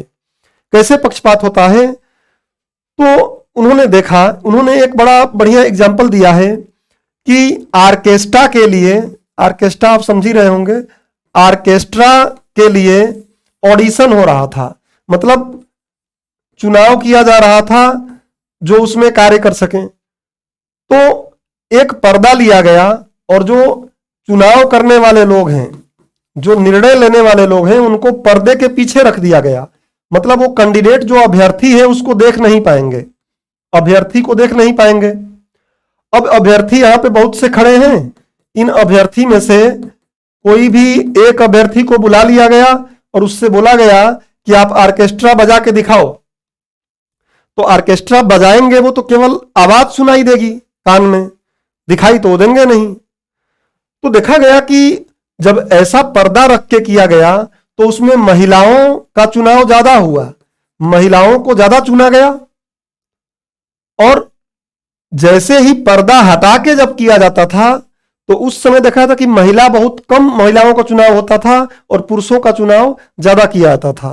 तो इससे यह बात समझ में आई कि कहीं ना कहीं जो चुनाव करने के लिए जो वहां पे निर्णय ले रहे हैं लोग, अभ्यर्थियों को नियुक्त कर रहे हैं, उनके अंदर कहीं ना कहीं पितृसत्तात्मक पूर्वाग्रह है। कहीं ना कहीं मेल चाइल्ड को, कहीं ना कहीं वो पुरुषों को ज्यादा वरीयता दे रहे हैं। और इसलिए भी कई बार योग्य स्त्रियां क्या हो जा रही थीं, रोजगार में शामिल नहीं हो पा रही थीं। तो वही बात ये बताया गया है कि महिला अभ्यर्थियों की नियुक्ति में पक्षपात कैसे, तो पितृसत्तात्मक पूर्वाग्रह देखा जा रहा था। और इस पितृसत्तात्मक पूर्वाग्रह के कारण योग्य महिलाओं को भी श्रम बल से क्या कर दिया जाता था, बाहर कर दिया जाता था। मतलब पितृसत्तात्मक पूर्वाग्रह योग्य स्त्रियों को भी श्रम बल से क्या कर देता है, बाहर कर देता है। यह भी एक महत्वपूर्ण कारण है और आज भी ये समाज में बहुत ही आसानी से देखा जा सकता है। तो इस तरीके से इन्होंने ये शोध किया। उसके बाद उन्होंने देखा कि वो तो ये सारा, इससे पहले जो कुछ हमने पढ़ा उसमें उन्होंने भागीदारी क्यों कम थी ये सब बताने का प्रयास किया। अब उनको एक महत्वपूर्ण बात ये पता चली कि, या दिख रही थी जो समाज में, कि आखिर में महिलाओं समान कार्य के लिए, काम वही है, उतने ही समय तक कार्य किया जा रहा है, लेकिन पुरुषों का वेतन ज्यादा है और महिलाओं का वेतन क्या है, कम है। ऐसा क्यों? तो उन्होंने देखा, अवलोकन किया। देखिए, महिलाओं तथा पुरुषों के बीच वेतन में अंतर। अवलोकन क्या किया उन्होंने कि 20वीं सदी में आधुनिकीकरण, आर्थिक विकास और नियोजित महिलाओं के बढ़ते अनुपात में 20वीं सदी से धीरे धीरे क्या होने लगा, उनका श्रम बल में भागीदारी बढ़ने लगा। पीछे अभी हमने देखा। तो इसके बावजूद भी महिला और पुरुष के आय में अंतर दिखाई दे रहा था। तो उन्होंने सोचा कि इसका कारण क्या है, इसके कारणों को ढूंढने का प्रयास किया। और जब कारणों को ढूंढने का प्रयास किया, क्यों, तो देखा उन्होंने कि व्यवसायिक अलगाव था। व्यवसायिक अलगाव वही चीज है जो पहले मैं आपको बताया कि महिलाएं अपनी जो मां की भूमिका निभाने हेतु तथा घर के लोगों की देखभाल करने हेतु ऐसे व्यवसाय का चुनाव ही कर लेती हैं जिसमें वेतन कम होता है। तो ये व्यवसायिक अलगाव। दूसरा, लालच युक्त नौकरियां। मैं डबल से इसको अब समझाने का यहां पे प्रयास भी नहीं करूंगा क्योंकि पहले बता चुका हूं। लालच युक्त नौकरियां एवं मनी ट्रैक। पुरुष लालच युक्त नौकरियां में आसानी से चले जाते हैं, लेकिन महिलाएं लालच युक्त नौकरियां में नहीं जा पाती, बल्कि वो मनी ट्रैक पर रहती हैं। उसके बाद अपेक्षाओं और व्यवसाय विकल्प की भूमिका। वही बात, अपेक्षा और व्यवसाय क्या है कि उनकी अपेक्षा हमेशा ये रहती है कि मां के रूप में सारा कार्य संभाले वो, और उसके साथ साथ उनको काम भी करना है। तो फिर ऐसा काम किया जाए जिसमें कि ये दोनों में संतुलन बना रहे। तो ये बात देखा उन्होंने कि ये कारण दिखाई दिए जिससे कि महिला और पुरुष के वेतन में अंतर रहता है। अब बात करते हैं आगे। एक और बहुत महत्वपूर्ण कार्य उन्होंने दिया। क्या कारण दिया कि मातृत्व व पितृत्व का प्रभाव। हालांकि उन्होंने इसको बड़ा अलग तरीके से ऐसे लिखा है क्या कि पेरेंटहुड इफेक्ट बोला है उन्होंने। तो मातृत्व एवं पितृत्व प्रभाव, ये मैंने शुरू में आपको समझा दिया था कि जब महिला अविवाहित रहती है तो उस समय देखा जाता है कि इसके वेतन में अंतर लगभग 0 रहता है। महिला जैसे ही गर्भ के समय पे आती है, जब भी वो प्रेग्नेंट होती है, तो उस समय दिखा जाता है कि कहीं ना कहीं कुछ अंतर दिखाई देने लगता है। लेकिन जैसे ही वो मां बन जाती है तो उसके बाद उसके वेतन में अंतर पुरुषों की तुलना में बहुत ज्यादा ही दिखाई देने लगता है। ये सारी बातें उन्होंने बताया कि क्यों अंतर है। अब महत्वपूर्ण बात यहां पे ये हो जाती है कि जो क्लाउडिया गोल्डिन इतना शोध की हैं, 200 वर्ष पीछे जाकर ये सारी बातें हमें बताई हैं, इसका कोई महत्व भी है कि केवल हम ऐसे ही पढ़ लें इसको? तो हमारा यूपीएससी के लिए असली कहानी अब शुरू होती है। अब तक तो हम सारा मैटर समझ रहे थे और उन बिंदुओं को भी हम कहीं ना कहीं शामिल कर सकते हैं अपने एग्जाम में। इन बिंदुओं को भी शामिल कर सकते हैं कि क्यों महिला पीछे है, महिलाओं का श्रम बल में भागीदारी क्यों नहीं है, उसके साथ साथ है तो लेकिन कम क्यों है, महिलाओं की श्रम बल में भागीदारी कम क्यों है, उसके साथ साथ महिलाओं और पुरुषों के वेतन में अंतर क्यों है। तो वो सारा क्यों, कारण क्या है, वो हमने समझ लिया। लेकिन अब शोध का महत्व समझते हैं कि इस शोध का महत्व क्या है। देखिए, सबसे पहले तो यह है कि हमने देखा कि जब शिक्षा बढ़ा, यहां पर हमने देखा कि जब शिक्षा में वृद्धि हुई, महिलाओं की शिक्षा में वृद्धि हुई, ये क्या बोल रहा है यहां पर, एक्सपेंडिंग एजुकेशन। जब शिक्षा में वृद्धि की गई तो उस समय इनका श्रम बल में भागीदारी क्या हुई, बढ़ी। इसका मतलब यह है कि हमें क्या करना चाहिए, महिलाओं के शिक्षा में विशेषकर ध्यान देना चाहिए। महिलाओं की शिक्षा में निवेश को क्या कर देना चाहिए, सरकारों को बढ़ा देना चाहिए। तो एक तो फाइंडिंग ये मिल गई। दूसरा, गर्भ निरोधक उपायों से संबंधित कार्यक्रमों को प्रभावी बनाया जाए। गर्भ निरोधक जो भी उपाय हैं उनको केवल उपाय या नीति कानून बनाए ही नहीं, बल्कि उसको प्रभावी तरीके से ग्रामीण और शहरी क्षेत्रों में पहुंच को सुनिश्चितीकरण किया जाए, जिससे कि, क्योंकि ये महत्वपूर्ण बाधा एक था, उस बाधा को दूर करने के लिए हमें इस पर विशेष ध्यान देना चाहिए। केवल इंडिया ही नहीं, विश्व के सभी नीति निर्माताओं को इस पर ध्यान देना चाहिए। अब अगली बात क्या है, यहां पर देखिए कि महिलाओं को श्रम बल में शामिल होने से संबंधित सभी बाधाओं का समुचित ज्ञान इन्होंने दिया है। सारा ज्ञान दिया है कि क्या क्या बाधाएं हैं। उसके बाद कौन कौन से, तो लालची नौकरियां बताया, मनी ट्रैक बताया, विवाह आभार के बारे में बताया। और क्या कर सकते हैं, तो नीति निर्माताओं द्वारा सभी आर्थिक विश्लेषणों और नीति निर्माण को लैंगिक रूप से संवेदनशील बनाना चाहिए। जब भी नीति निर्माण किया जाए तो उस समय नीति निर्माताओं को सारे कार्यक्रमों को, सारे नीतियों को, सारे कानूनों को लैंगिक रूप से संवेदनशील बनाएं। जैसे कि उदाहरण के लिए आप देखेंगे जेंडर बजटिंग की एक प्रावधान होता है। जेंडर बजटिंग, बजट का एक प्रकार होता है जेंडर बजटिंग, जिसमें क्या किया जाता है, महिलाओं के लिए भी या महिलाओं पर विशेषकर फोकस करके कोई बजट का हिस्सा तय किया जाता है। तो जेंडर बजटिंग कर दिया जाए। ऐसे और भी जितने भी नीतियों का निर्माण करें हम, उसमें महिलाओं का विशेष रूप से ध्यान रखें।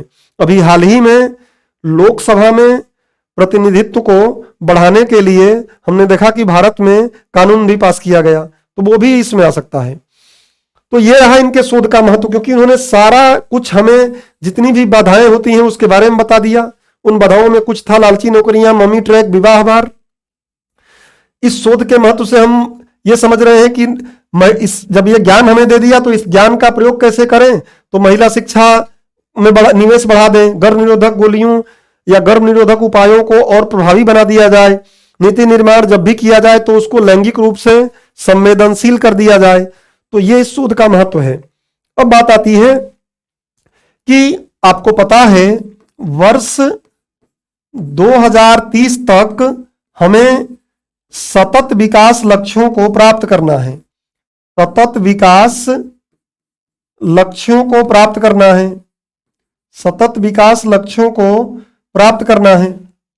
और इसमें आप देखेंगे कि जो ये 5वां सतत विकास लक्ष्य है, 5वां जो सतत विकास लक्ष्य है, इसका क्या रखा गया है, जेंडर इक्वेलिटी, मतलब लिंग समानता पर आधारित है ये। तो आखिर में अगर लिंग समानता को हमें सुनिश्चित करना है तो क्या करना पड़ेगा।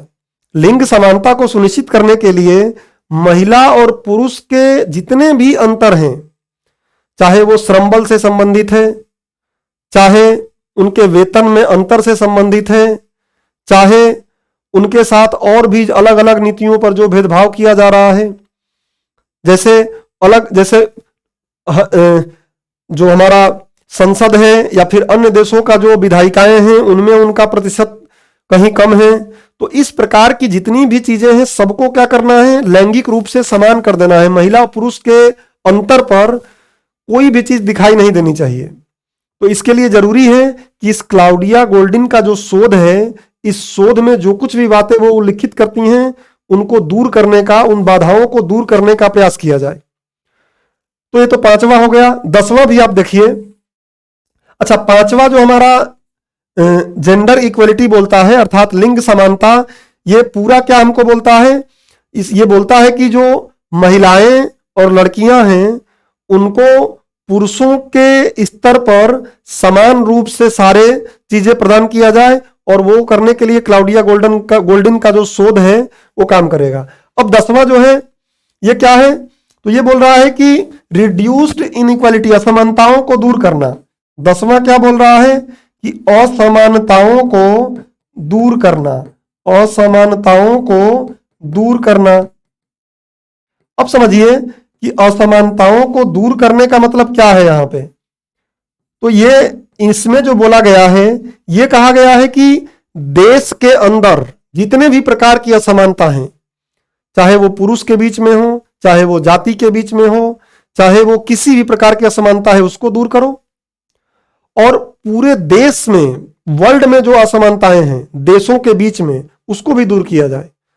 है जटिल काम, लेकिन इसमें एक केवल हम बिंदु पकड़ लेते हैं कि महिलाओं के बीच में, चाहे विश्व की सारी महिलाओं के बीच में, चाहे एक देश के बीच की महिलाओं, जो एक देश में महिलाएं हैं, उनमें अंतर को अगर हमें दूर करना है तो क्लाउडिया गोल्डिन के शोध से जो कुछ भी इसमें बाधाएं उल्लिखित की गई हैं उनको दूर करने का प्रयास करना ही चाहिए।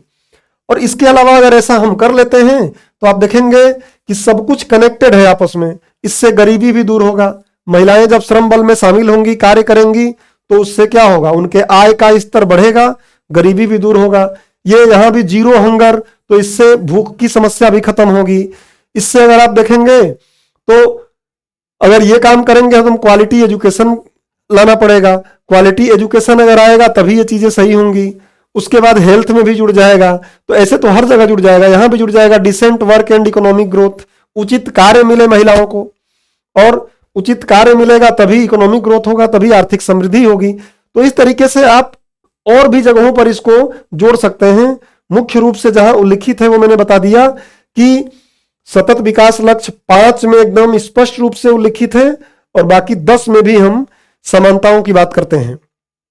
अब थोड़ी बात कर लेते हैं आगे, वो क्या है कि भारत में स्थिति क्या है, ये महत्वपूर्ण है हमारे लिए। तो भारत में स्थिति अगर हम देखें तो भारत में महिला LFPR, अब यहां पे मैं पहले बता दिया हूं आपको कि लेबर फोर्स पार्टिसिपेशन रेट, क्या श्रम बल भागीदारी दर का विरोधाभास दिखाई देता है महिलाओं में। कैसे दिखाई देता है, तो 2004-05 से 2011-12 की समय अवधि में अगर हम चले जाएं तो वहां हम देखते हैं कि आर्थिक विकास भी बढ़ा है, महिला शिक्षा में भी वृद्धि हुई है, लेकिन महिलाओं का जो LFPR है, महिलाओं की जो श्रम भागीदारी दर है वो घटी है। तो ये विरोधाभास यहां दिख रहा है।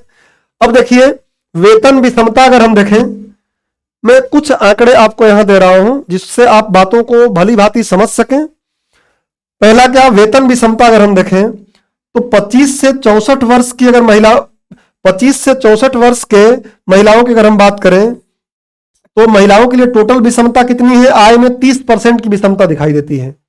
पुरुष और महिला के बीच में आय की विषमता हमको कितना दिखाई देती है, 30%। अविवाहित स्नातक, अविवाहित स्नातक में यहां पे कौन है, पुरुष भी है प्लस महिला भी है। तो अविवाहित स्नातक जो हैं वहां पर लगभग एकदम खत्म ही है। देखिए जो अविवाहित लोग हैं, क्लाउडिया गोल्डिन की बात यहां समझ में आ रही है कि जब अविवाहित महिलाएं हैं तो उनके वेतन में पुरुषों से अंतर बहुत ज्यादा नहीं दिखाई दे रहा है। वो पीछे का ग्राफ देखिए, मैं एक बार फिर से आपको दिखा दूं जिससे कि बात एकदम क्लियर हो जाए। देखिए जब अविवाहित है तो वेतन में अंतर बहुत कम है, 0 के आसपास है। इंडिया में 3% दिखा रहा है, मतलब लगभग 9 के बराबर है, लगभग 9 के बराबर है। एक मिनट में उस पेज पर आ जाऊं। हाँ, लगभग 9 के बराबर है, 3% है। लेकिन जैसे सभी स्नातक लेकर आ रहे हैं, अच्छा पुरुष महिला इसमें अविवाहित वाला है। देखिए अब यहां पे सभी स्नातक, मतलब इसमें विवाहित भी हैं, इसमें विवाहित भी हैं, इसमें अविवाहित भी हैं, अविवाहित भी हैं, और पुरुष इसमें भी है, महिला इसमें भी है, पुरुष इसमें भी है, और महिला इसमें भी है। इस स्तर पर अगर हम सभी स्नातकों की बात करें, सभी स्नातक में इस तरीके से हम काउंट कर रहे हैं, विवाहित अविवाहित दोनों के लिए, तो उस समय लगभग 16% का वेतन का अंतर हमें दिखाई दे रहा है। तो भारत की स्थिति यह है। अब आगे चलते हैं और एक और चीज देखते हैं कि राष्ट्रीय परिवार स्वास्थ्य सर्वेक्षण, जो सबसे लेटेस्ट, सबसे जो नवीन है, 5वां राष्ट्रीय परिवार स्वास्थ्य सर्वेक्षण 5 में दिखाया गया है कि 15 से 49 वर्ष की आयु वर्ग की विवाहित महिलाएं 32% रोजगार में शामिल हैं। जितनी भी महिलाएं 15 से 49 वर्ष की हैं उनमें से 32% क्या हैं, रोजगार में शामिल हैं। लेकिन इसी वर्ग का अगर देखिए 15 से 49 वर्ष आयु वर्ग के जो विवाहित पुरुष हैं वो 98% रोजगार में शामिल हैं, 98% रोजगार में शामिल हैं। कितना बड़ा गैप दिखाई दे रहा है। अब अगर आप थोड़ा निबंध के हिसाब से भी बातों को समझना चाहें तो यहां एक बात समझ सकते हैं। देखिए कि पुरुषों पर बहुत ज्यादा बर्डन है कमाई के लिए कि कहीं से वो आय जनरेट करके, आय उत्पन्न करके लाएं, वेतन कमा के लाएं, लेकिन महिलाओं पर कहीं ना कहीं वो चीजें क्या है, कम है। तो इसका मतलब इन दोनों के बीच में भी असमानता दिखाई दे रही है। तो क्यों ना महिलाओं को भी श्रम बल में लाकर, महिलाओं को भी रोजगार में शामिल करके हम इस चीज को संतुलित करें, जिससे कि पुरुष और महिला दोनों स्तर पर क्या हो जाए, समानता आ जाए। तो यह भी एक महत्वपूर्ण बात है जिसको आप कभी कहीं पर किसी भी प्रश्न में अगर ऐसा जरूरत पड़ता है निबंध में तो कोट कर सकते हैं। अब आगे चलते हैं। यहां एक बात और मैं आपको थोड़ा समझा लूं कि अक्सर होता क्या है कि जो महिलाएं होती हैं या हमारा समाज ये समझता है कि जितने भी देखभाल वाले कार्य हैं, खासकर बच्चों का पालन, बच्चों को देखना, बड़े बुजुर्गों की देखरेख करना, ये महिलाओं का काम है। ये एक पूर्वाग्रह सा बन गया है। और पुरुषों का काम क्या करना है? रोजगार करना, उससे पैसा लेके आना। इस तरीके से हमने क्या कर दिया है? एक पूर्वाग्रह बना लिया है। जबकि होना यह चाहिए कि कार्य, जो घर के कार्य हैं, उसमें भी इस तरीके से बंटवारा होना चाहिए, इस तरीके से उस चीज को समझना चाहिए कि वो कार्य सबके लिए है, केवल महिला के लिए नहीं है। तो पूर्वाग्रह बना दिया गया है। अगर इस पूर्वाग्रह को हम दूर करें तो हम इन दोनों में समानता ला सकते हैं कि जो कार्य है वो घर का या देखभाल का जो कार्य है वो सिर्फ महिलाओं का नहीं है, बल्कि वो पुरुषों का भी कार्य है। हमने पूर्वाग्रह के माध्यम से वो चीजें केवल महिलाओं के लिए कर दिया है, जिसको पितृसत्तात्मक समाज या पितृसत्तात्मक पूर्वाग्रह जो हमने देखा पीछे। अब देखिए आगे कि भारत में क्या किया जाना चाहिए। अगर भारत में महिला श्रम बल भागीदारी को बढ़ाना है, महिला और पुरुष के वेतन अंतर को कम करना है, तो क्या किया जाना चाहिए? मैं कुछ इनपुट आपको दे रहा हूं, बाकी इससे जुड़ी या इससे संबंधित जो भारत सरकार की योजनाएं हैं उनका भी आप उल्लेख कर सकते हैं। मैं आपको आइडिया दे रहा हूं, उससे जुड़े कुछ योजनाओं के बारे में आपको पढ़ लेना चाहिए होगा। देखिए, पहला क्या कि नीतियों एवं कानूनों को ठीक ढंग से लागू किया जाए। क्योंकि जैसे उदाहरण के लिए आप देखिए, भारत सरकार द्वारा बहुत से नियम कानून बनाए गए हैं। जैसे एक तो यह है कि मातृत्व अवकाश के लिए जो अधिनियम बनाया गया है, 26 सप्ताह मातृत्व अवकाश मिलेगा। तो सरकारी जो दफ्तर है या सरकारी जो कंपनियां हैं उनमें तो ये चीजें मिल जाती हैं, लेकिन जो निजी क्षेत्र है उसमें नहीं दिखाई देता। और उसमें भी कहीं ना कहीं ये चीजें पूर्वाग्रह रहती हैं, या कि महिलाएं अगर उसमें आएंगी तो उनको छुट्टी देना पड़ेगा या उनसे कार्य बाधित होगा। तो वहां भी कहीं ना कहीं दिमाग के पीछे या पर्दे के पीछे ये चीजें चल रही होंगी। तो पहली बात कि नीतियां कानून केवल बनाना ही ठीक नहीं है, बल्कि उनको सही से लागू किया जाए, प्रशिक्षण दिया जाए। महिलाएं कार्य करने के लिए प्रशिक्षित रहेंगी तभी तो कार्य कर पाएंगी। तो इसलिए महिलाओं को सही और ठीक प्रकार का, उचित प्रकार का प्रशिक्षण दिया जाए, जिससे कि वो आसानी से श्रम बल में आ जाएं। और इसके लिए आप देखेंगे प्रधानमंत्री कौशल योजना और भी कई प्रकार की योजनाएं महिलाओं के लिए, वैज्ञानिक नवाचार के लिए कई, किरण जैसी कई योजनाएं चली हैं। तो वो एक बार आपको थोड़ा सा पढ़ लेना पड़ेगा। महिला शिक्षा पर विशेष ध्यान दिया जाए। उसके बाद कार्यों का पुरुष व महिला के बीच समान वितरण हो। यहां पर अभी पीछे में यही बात बता रहा था, समान वितरण का मतलब क्या कि जो घर वाले कार्य हैं, बच्चों की देखभाल वाला कार्य है, उस कार्य में केवल महिला का कार्य न समझा जाए, वो पुरुष का भी कार्य है, तब जाके समान वितरण होगा। मिलिट्री में केवल महिलाएं ही न जाएं, मिलिट्री में केवल पुरुष ही न जाएं, महिलाएं भी जाएं। और भी ऐसे बहुत से जो कार्य हैं केवल पुरुषों के लिए हो गया है और कुछ कार्य केवल महिलाओं के लिए हो गया है, उसको तार्किक रूप से देखा जाए। हर कार्य पुरुष के लिए है, हर कार्य महिला के लिए है, इस प्रकार से उसको हम व्यवस्थित करें। अगली बात क्या है, और ये तो भारत सरकार द्वारा किया ही जा रहा है। अभी देखेंगे एयरफोर्स से लेकर और भी कई जगहों तक हम देखेंगे कि महिलाएं हैं। तो आगे चलते हैं। रोजगार में शामिल महिलाओं के शिशुओं हेतु क्रेच की स्थापना किया जाए। क्रेच को अक्सर हिंदी में कई जगह पे शिशु गृह लिखते हैं। तो ये नियम कानून बना हुआ है। हम देखेंगे अभी आगे जो मातृत्व अवकाश योजना या अधिनियम है, उसमें यह स्पष्ट बोला गया है कि अगर किसी संस्थान में 50 कर्मचारी हैं तो उसमें एक शिशु गृह बनाना चाहिए, एक क्रेच बनाना चाहिए कि महिला अपने बच्चे को लेकर आए तो वहां क्रेच में रख सके और अपना कार्य कर सके, बीच बीच में कुछ समय निकालकर उसकी देखभाल कर सकें। तो इस टाइप का कुछ काम करेंगे हम, इस प्रकार का अगर चीजें होंगी तभी जाके महिलाओं का भागीदारी बढ़ पाएगा। देखभाल अर्थव्यवस्था का औपचारिक कर दिया जाए।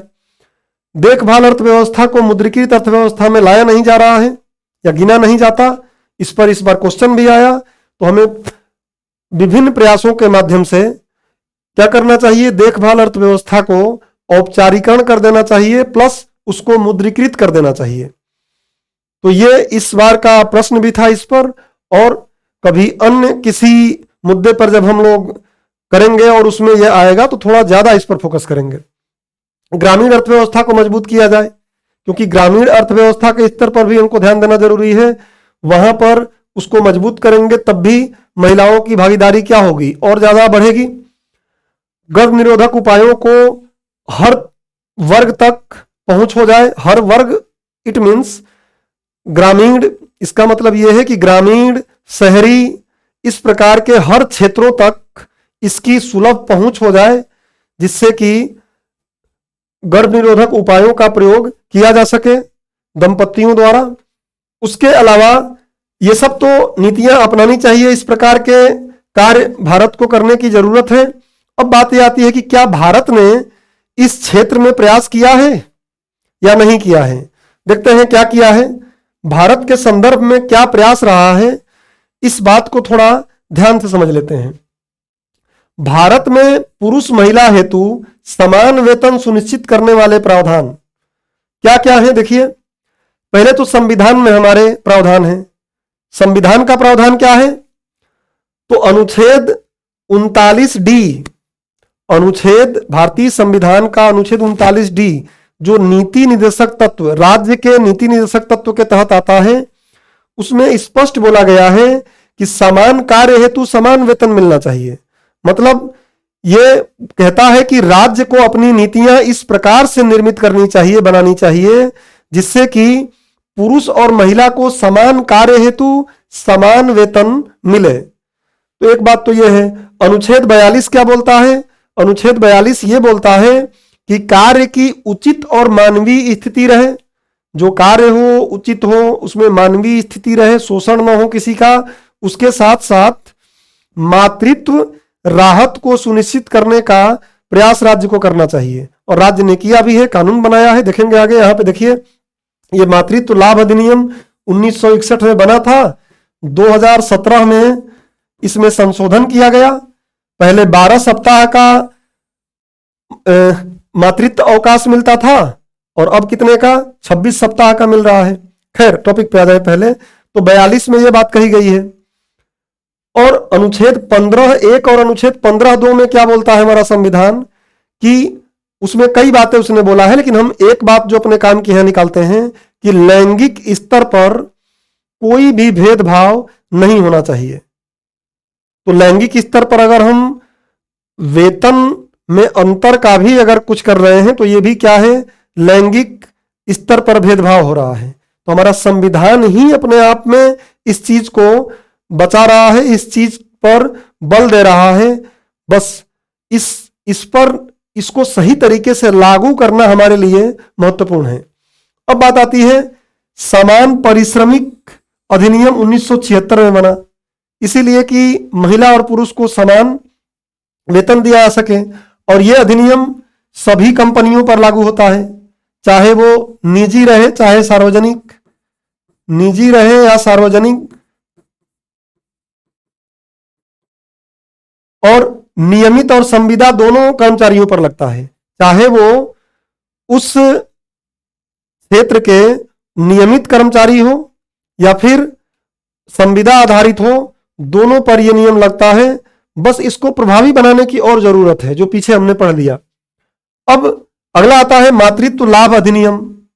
मैं पहले ही बताया कि 1961 में यह कानून आया।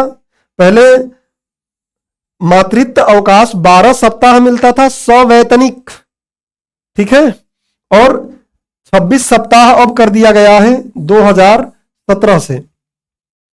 अब देखिए, ये सारा अगर प्रयास करेंगे तभी जाके महिलाएं श्रम बल में शामिल हो पाएंगी, लेकिन ये सही तरीके से लागू नहीं हो पाते हैं।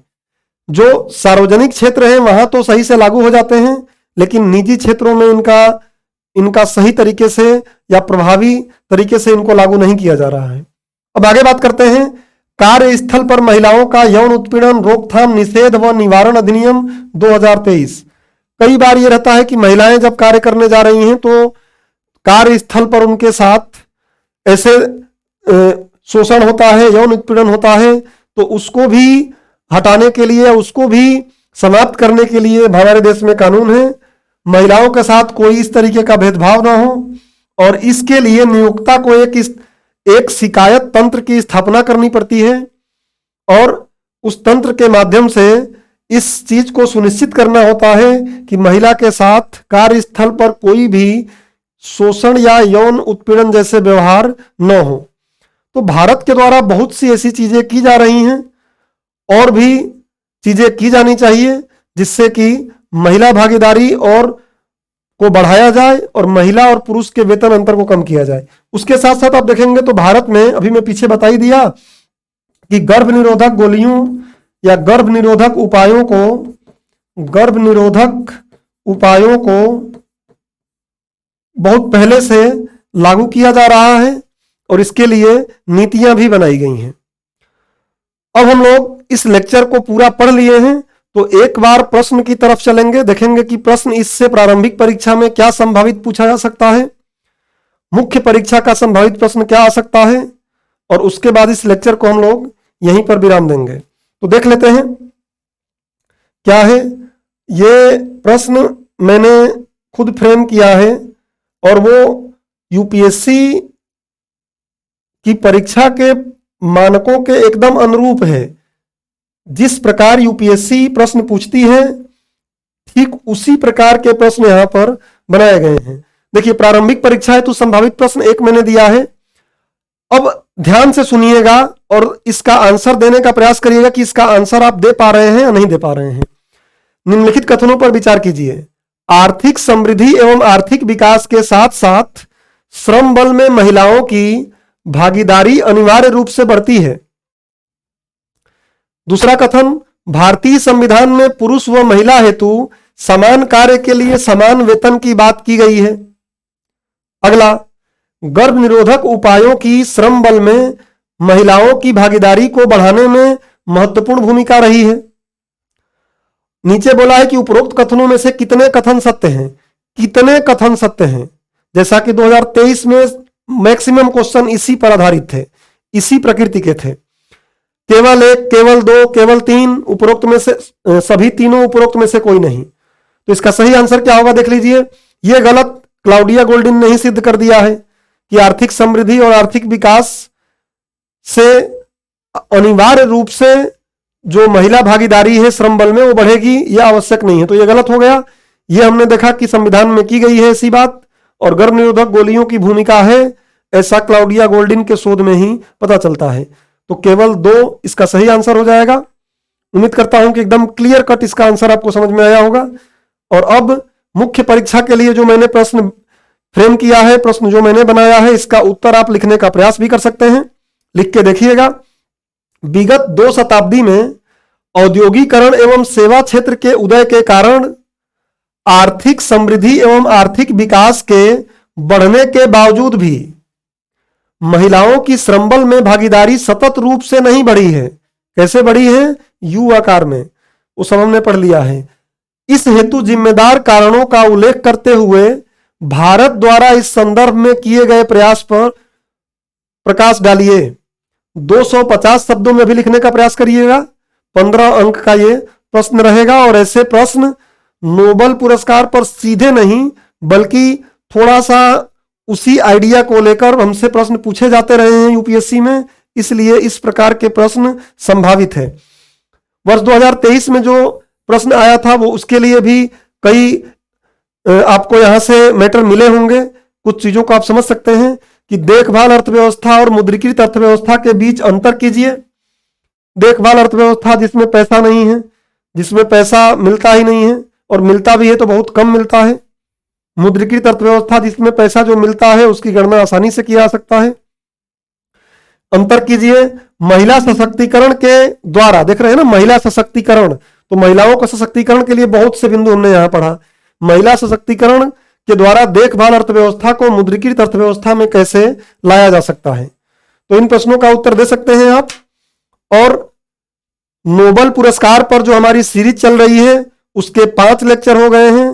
पहले लेक्चर में मैंने आपको बोला था, जो पृष्ठभूमि वाला था, कि 6 लेक्चर इस पे होंगे, तो एक लेक्चर और बचा है और वो बहुत ही छोटा लेक्चर रहेगा जो शांति और साहित्य पर आधारित रहेगा। फिर हम लोग दूसरे टॉपिक की तरफ आगे बढ़ेंगे। तो दोस्तों, आज के लेक्चर के लिए इतना ही। धन्यवाद।